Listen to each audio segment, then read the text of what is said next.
Masquera saying Zimbabwe, welcome to our channel Zim Confessions and Deep Secrets. Kana kari kutanga kuyapa nino channel, please don't forget to subscribe. Kana chingwa karoga subscriber, don't forget to comment and share this video.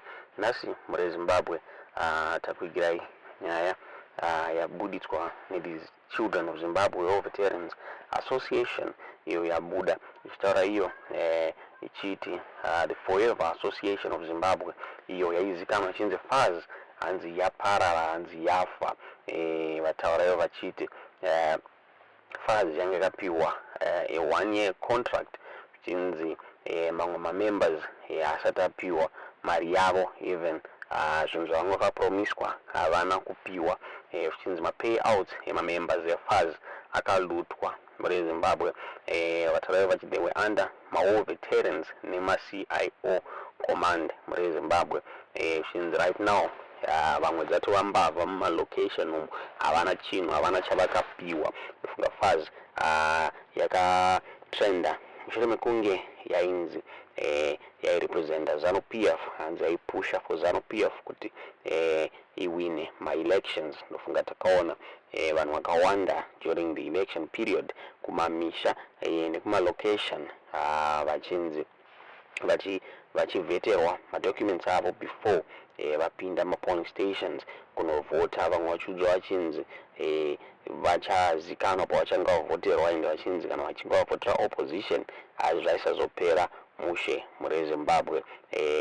Ndofunga SARS iri kunzi yakaplaya a big role during the election period kuti ZANU-PF iwanikwe ichiwina the election, but the third party ndiyo yabuditswa the Children of Zimbabwe or Veterans Association ichitaura iyo ichiti some of my members vakashandisirwa mahara muri Zimbabwe. Ndofunga murongoona iyo tweet irapo yapostwa the Children of Zimbabwe or Veterans Association ikataura iyo ichiti Forever Association of Zimbabwe is dead.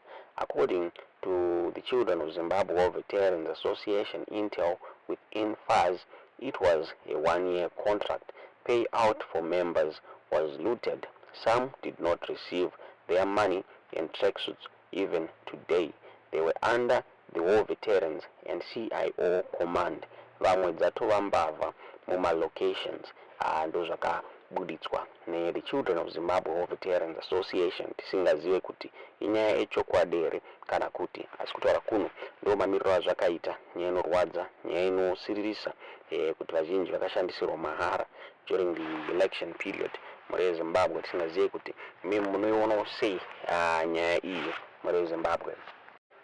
Ndofunga before my elections ZANU-PF yakabuda ichiconfirma ichitaura iyo ichiti this Forever Association of Zimbabwe inge iri one of its 95 affiliates ayo akaimeja before August 2023 elections vachicontributa kukampenera for ZANU-PF muri Zimbabwe.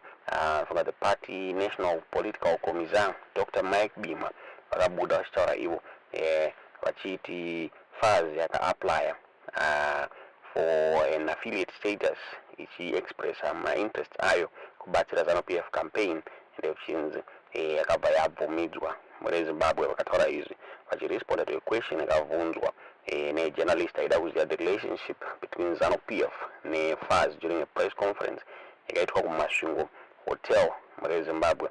Vakabuda Mike Bima vachiti I think if you recall, one of the recent developments in ZANU-PF campaigning was the emergence of affiliates before this year's election, and it contributed immensely to our success because there were people in their various persuasions who felt comfortable to work as affiliates rather than coming in under the ZANU-PF Youth League or Women's League. That is why you found teachers for ED, nurses for ED, you find a whole range, even rasters for ED, who felt that they had something to offer coming to support the developments. People who felt comfortable working with ZANU-PF. Zvakabuda zvichitaurwa naMike Bima, the real champion was the young woman for ED, because when it started and emerged, the issue of ZANU-PF's affiliates spread like veiled fire schools kunzi this Forever Association Zimbabwe. He was one of my affiliates akaplaya a main role mukukampenera for ZANU-PF. Nofunga takangoona during the election period vaimhanya they were all over Zimbabwe pama polling stations vakaisa vanhu vavo, so zviri kunzi they were promised mari, but zviri kunzi mari yakalutwa and mamembers acho ava kutambura Zimbabwe. Inova inorwadza, nyaya inosiririsa. Ndofunga pane an incident yakaitika just after my elections. One of my activists and leader weFAZ wekumasvingo uyainzi Norman Maungwa akazviuraya ku village ya Chief Maungwa kumasvingo kuGutu South Zimbabwe. Zvina kupera mushe akabuda achichema about politics dzemuZANU-PF zvichinzi akavisa pakona kusvika asvika pakuzviuraya, since mafamily members avo nemabrothers ake anga asingachakwanisi kumuregera nenyaya involvement yake yeFAZ Zimbabwe. Nyaya inorwadza, nyaya inosiririsa. Tingade kuwesta nguva yenyu todangoti timbokusirai audio renyaya yakaitika iyoyi. Nyiri nyaya zvakunyamutsazo iri nyaya yakudhara yeFAZ member akazvisungirira nenyaya dzepolitics dzemuZANU-PF. Tichida kuti muonzwa audio yeMuhammad zvamurifunga pamusoro penyaya iyi mucomment section. Ndini baba vako, ndafunga kuzorora mwanangu mushure mokushungurudzwa. Ndashungurudzwa zvikuru, handina kuziva kuti dai waro ndakaziva dai waraitungamei. Chikonzero ndechemhuri yangu, baba Joseph, baba Nyara, mukoma Eva, baba Emilia, baba Tindo nevazukuru vedu vana moyo vakawanda vakaisa zvamatongerwo enyika mukati memhuri. Saka ndashungurudzwa zvikuru. Nyaya iripo mwanangu, vana baba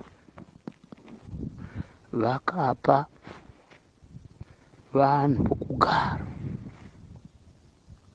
kubva kuna mbuya Lefita, Chinyoka, Chipakiro,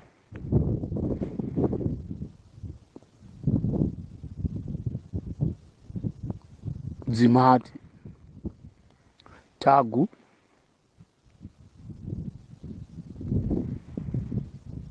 Chipato, Nyunyu, Kono, Maka, Mang'ombe, Madzapa, ng'ombe ikatofa pamanyara adzo pababa Simeoni, Goronga, pane vaviri vane chizvimba vasingagari ipapa. Baba Jose vanozviziva. Imwe hama yaChara, koita Chara, Tamuka, nomuningina waTamuka, Badza, vanambokoona namajombo vakapinza Mang'oro vakakumbira kuna baba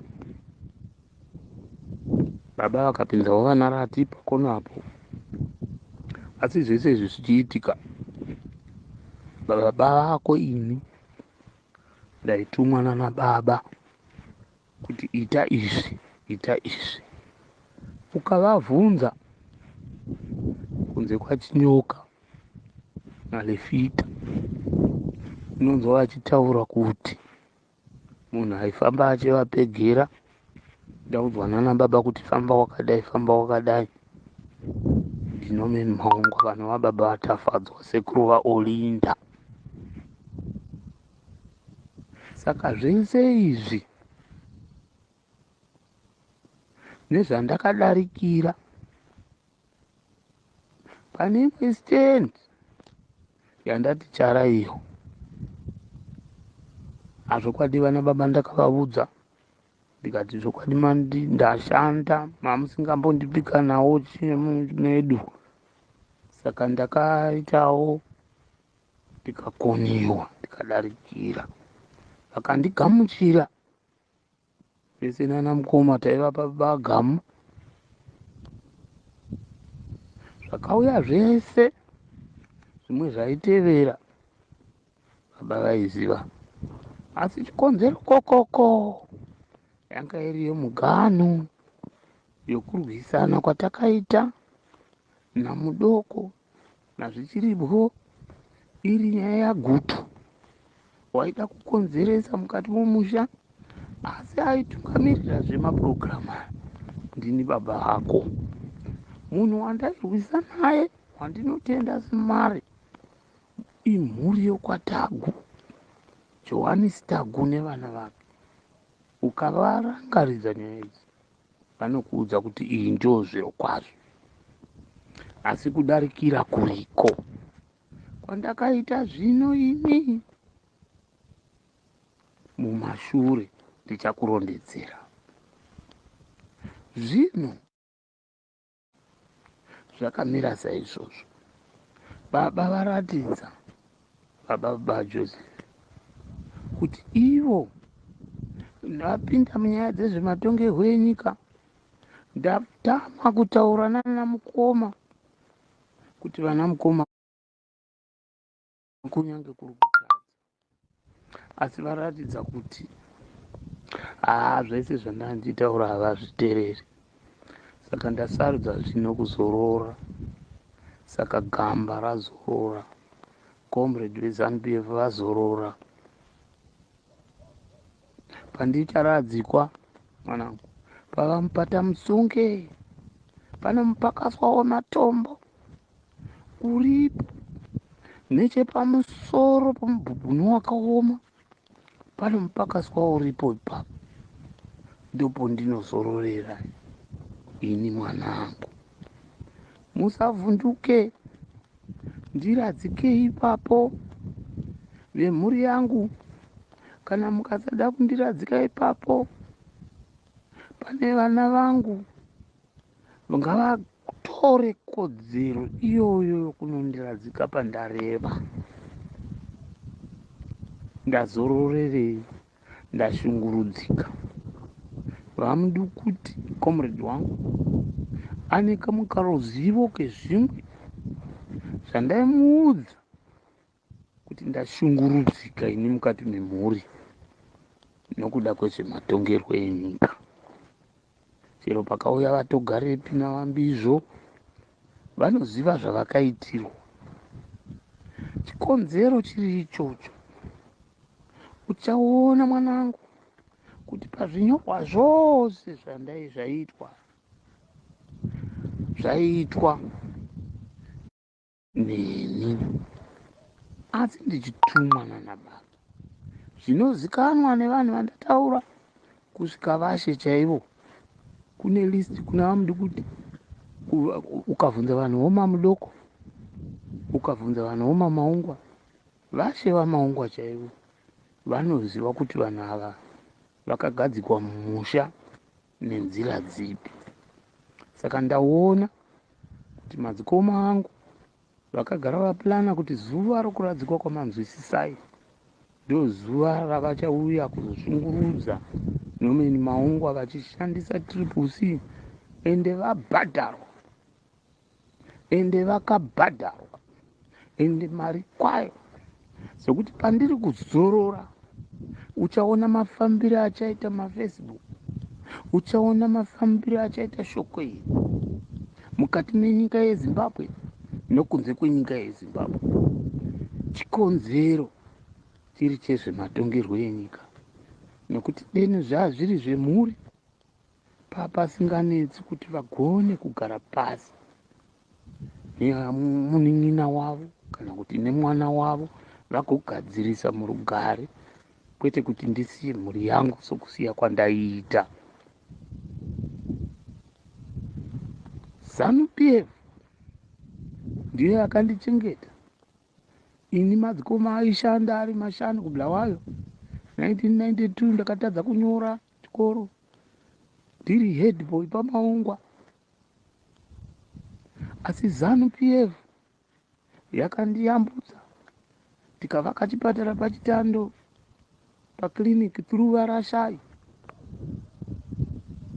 tikagosumudzwa neZANU-PF, tikaita maactivities, ndikata mutungamiriri vese vainyepa kuti vakarohwa naNomeni.